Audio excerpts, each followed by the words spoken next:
Hello and welcome to Hamer Reviews. My name is Christopher Hamer and today we're reviewing the Shure MV5C home office microphone. Now, with so many of us working from home, so many of us taking part in conference calls and video conference calls, etc., it's become more and more important that we sound good whilst we're talking on the phone.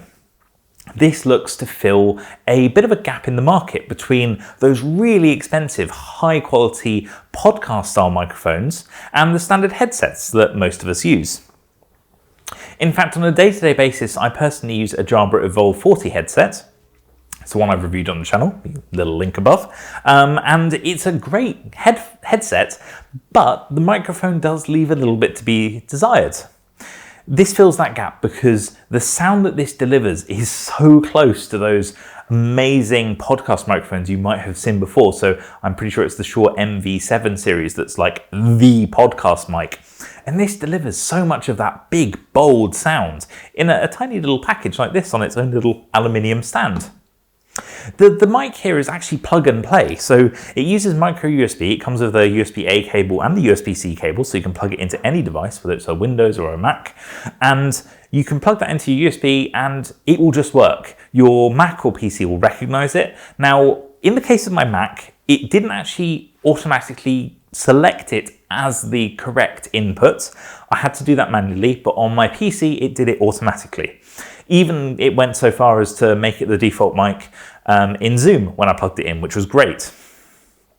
There's some other little features on this that make it interesting as well, is in that it actually has a little headphone input here, but that's not so you can hear the other participants on a call. No, it's actually so you can get audio feedback. So if you plug that in and you press the little mode button on the back to activate it, put your headphones on, you get instantaneous feedback of what you're saying. That's really useful if you're trying to make sure that you're being heard loud and clearly, that you're not too loud, too quiet, etc. It's a great way of managing your sound and the sound quality that other people hear. It does have a dedicated mute button and a mute light, so you can see which setting you're in. You can also see on top of the LED whether you're in that sound mode or not, so whether you're getting that audio feedback, so you know whether you should be hearing yourself or not. And the little mute switch also has a nice light, as I said, that will show you whether you're on mute, always reassuring to know that you are when you're supposed to be, and you're not when you don't want to be. The most important thing though is sound quality. As I said, this delivers huge, bold sound, but the only way I can really show that to you is by playing you some audio I've recorded with it. So I thought we'd jump into that right towards the beginning of the video so you get an idea of what that's like. So let's do that now. This is the audio test for the Shure MV5C home office microphone. It's about 2 to 3 inches away from my face at the moment, and I'm in a fairly quiet room, not the quietest. There is a tiny bit of background noise from an open window, but I think this gives you a realistic idea of what this microphone would sound like if you're using it in a home office environment where you may well have a little bit of background noise from time to time. Now, just for comparison, I also recorded a quick audio clip the same way as I recorded this through Adobe Premiere Pro with my Jabra Evolve 40 headset, just so you can get an idea of what that sounds like and compare the two and decide whether this is that much better and whether it's worth it for you. And just for comparison, I have an audio track here recorded with the Jabra Evolve 40 wired headset, which is my day-to-day headset that I would usually use to make conference calls. So this is just for comparison with the Jabra headset. So those are my two audio samples, and I think you're going to agree with me that the sound coming from this is really, really good. As I said, it sounds much more like the Shure MV7 series than this little tiny thing that I've got in front of me. So it's an impressive little device. It is very light. It can be dismounted from the stand. That's quite fiddly to put back on, so I'm not going to do that because last time I did, I couldn't get it back on for 3 or 4 minutes. But it looks pretty good. It's nice and adjustable, so you can point at yourself. For reference, I was about this far away when I was speaking, so 3-4 inches in terms of, or maybe 5-6 inches rather, in terms of distance from the mic. So that's the kind of distance I think you want from this. I wouldn't want to be much further than this if I really want to get that nice big sound. It doesn't have a companion app or anything like that you install when you use it on your computer. That's not necessarily a bad thing, but it does mean if you want to make any adjustments, you need to go into the sound settings on Windows or on your Mac in order to make those changes.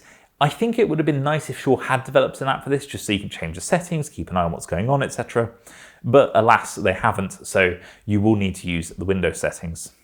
As I said, on my Mac it was a little bit more fiddly. It did take me a little longer to set up. I had to select it individually in each application to tell it to use it rather than it doing globally. And the second I plugged in my headset, it defaulted to that. So it was a bit frustrating, but once it's all set up and once it's all working, it sounds great.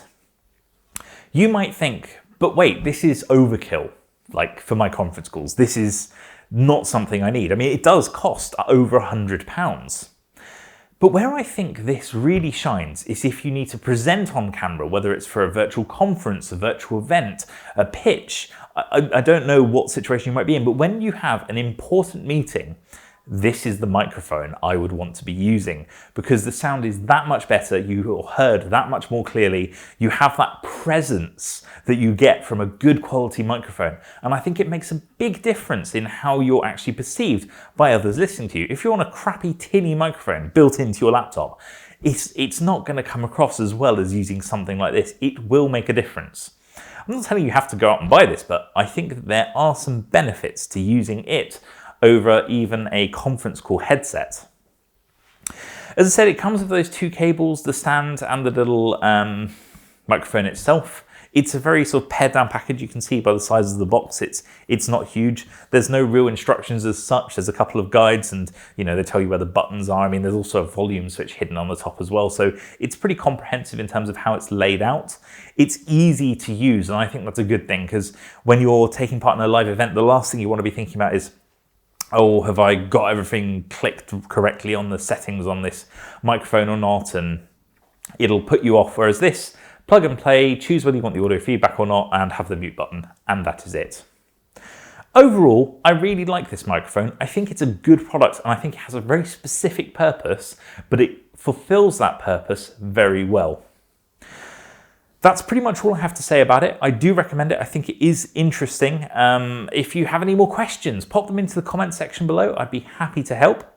Equally, if you like the video, give it a thumbs up. The other button works just fine too. And if you haven't already, please do subscribe as it really helps and I really do appreciate it.